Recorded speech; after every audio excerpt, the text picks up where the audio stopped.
SK news Telugu ఛానల్కు స్వాగతం. అనంతపురం జిల్లా కళ్యాణదుర్గం నియోజకవర్గంలోని కుందుర్పి మండలంలో శిథిలావస్థలో ఉన్న ప్రాచీన దేవాలయాలని పరిశీలించిన పురావస్తు శాఖ, ప్రదర్శనశాలల శాఖ అధికారులు.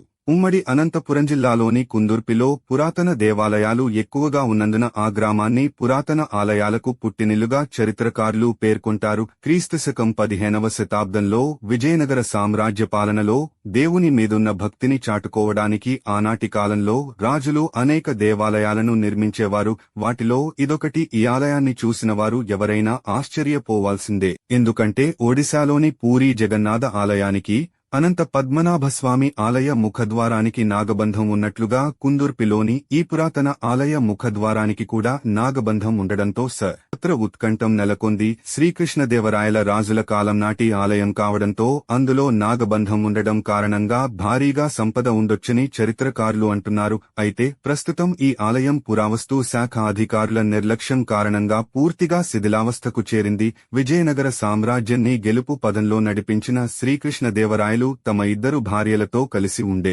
రాతి శిల్పం ఉండడంతో మరింత ప్రాధాన్యతను సంతరించుకుంటుంది.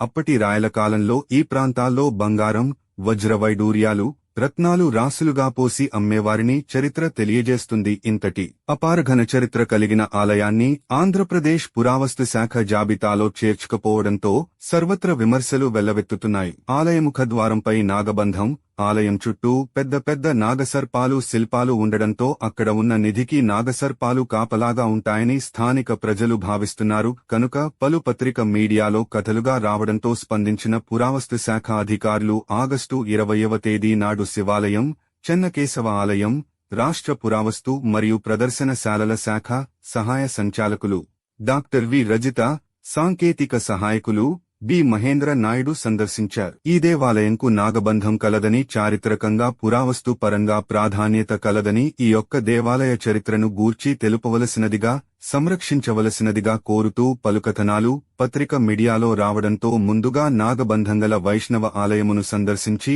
ఆలయం చుట్టూరా మరియు లోపల శిల్పకళలు, ఆర్కిటెక్చర్ను పరిశీలించడమైందన్నారు. ప్రాథమిక పరిశీలనలో దేవాలయం ముందు భాగంలో గల ద్వారా బంధాలను పరిశీలన చేయగా ఇది వైష్ణవ దేవాలయమని, బహుశా విజయనగర పాలన కాలంకి చెందినదిగా తెలుస్తుందన్నారు. దేవాలయం శిథిలావస్థలో ఉన్నట్లు మరియు గర్భగుడిలో మూల విరాట్ విగ్రహం లేనట్లుగా గుర్తించామన్నారు. ఆలయం చుట్టూరా రాతి గోడలపైన 5 తలల పెద్ద పెద్ద నాకుపాముల చిత్రాలు, పులులు, సింహాలు, ఏనుగులు మరికొన్ని శిల్పాలను గుర్తించామన్నారు. అయితే గుడిలోపల వాతావరణం పూర్తి స్థాయిలో పరిశోధించేందుకు అనువుగా లేనందున తదుపరి పరిశీలనలో పూర్తి స్థాయి వివరాలు తెలుసుకునే అవకాశం ఉందన్నారు. ప్రత్యేకించి నాగబంధం గూర్చి ఇక్కడి వారు ఆసక్తిని ప్రదర్శిస్తున్నందున ఆ అంశాన్ని పూర్తి స్థాయిలో పరిశోధిస్తామని, ఈ ఆలయాలను పరిరక్షిస్తామని తెలిపారు. తదుపరి పరిశీలనలో భాగంగా ఒక కమిటీ ఏర్పాటు చేసి తద్వారా జిల్లా కలెక్టర్ ఆదేశాల మేరకు పరిరక్షించేందుకు అవసరమైన చర్యలు తీసుకుంటామని పురావస్తు సంచాలకురాలు డాక్టర్ వి రజిత తెలియజేశారు. ఈ కార్యక్రమంలో పురావస్తు శాఖ సహాయ సంచాలకులు, పురావస్తు ప్రదర్శనశాలల శాఖవారు, ఎంఆర్ఓ శ్రీనివాసులు, గ్రామ ప్రజలు పాల్గొన్నారు. వార్తలో వచ్చిన ఈ కుందుర్పి గ్రామంలో దేవాలయం పైన వార్తలు వచ్చాయి. వెంటనే మేము స్పందించి ఈ దేవాలయాన్ని పరిశీలించడం జరిగింది. మా పరిశీలనలో భాగంగా ఇక్కడ నాగబంధము, నాగ దేవతలు అంటే విగ్రహాలు సంబంధించి మనకు ఆర్కిటెక్చర్, స్కల్ప్చర్స్ అన్ని పరిశీలించడం జరిగింది. మనకు ద్వారం, టెంపుల్కి మనకి ద్వారపాలకులు అంటాము. చూస్తే వైష్ణవ మతంలో ఉన్న ద్వారపాలకులు కనిపిస్తున్నారు. సో దీన్ని వైష్ణవ మతం దేవాలయంగా కూడా చెప్తాము. విజయనగర రాజులప్పుడు శైవ దేవాలయాలు కానీ వైష్ణవ దేవాలయాలు కానీ పూజించడం జరిగింది, కట్టడం కూడా జరిగింది.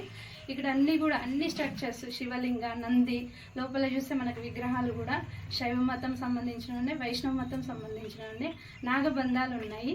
తర్వాత ఇక్కడ పెద్ద పెద్ద నాగుపాములు ఉన్నాయి.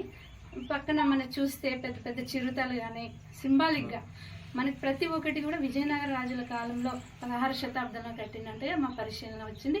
దీని మీద పూర్తి సమాచారం మేము అన్ని పరిశీలించి దీని మీద శాసన ఆధారాలు కానీ చారిత్రక ఆధారాలు అన్నింటినీ పరిగణలోకి తీసుకొని ఈ చరిత్రను వెలుగులోకి తెస్తాము. దీన్ని పరిరక్షించే బాధ్యత ప్రతి ఒక్కరి పైన ఉందని కోరుకుంటున్నా.